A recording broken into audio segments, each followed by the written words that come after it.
Hey everyone, welcome to the channel. In today's video, we are diving into the topic knowledge base, and by the end, you will have all the insights you need to. So grab a seat, hit that like button, and let's get started. So knowledge base. It is a single place for you to store all your corporate knowledges and wisdom. Our knowledge bases can be easily edited and expanded by all your team members. So you can directly search on the search bar knowledge base, and you can visit the page of the knowledge base, and after visiting the knowledge base page you can directly click on the create option to create the knowledge base.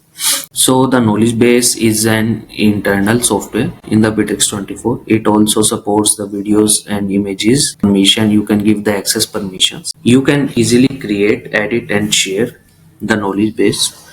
Anyone can create a knowledge base in Bitrix24. Just pick a template and start filling it up with articles, images, videos or other type of content. You can select the template and you can download the other templates from the Bitrix24 market. Just you have to click on the template. After clicking on the template, you have to click on the create knowledge base option. So after visiting the edit page, you can add the new page. You can add the blog over here. Here are the blog options you can add: the CRM form, the newsfeed, the schedule, time steps, the images, galleries, the videos, the text and images, and you can create your knowledge base as per your requirements. So thanks for watching. If you found this video helpful, don't forget to like, subscribe and hit the bell icon. For more content, drop your thoughts or questions in the comment below, and I will see you in the next one.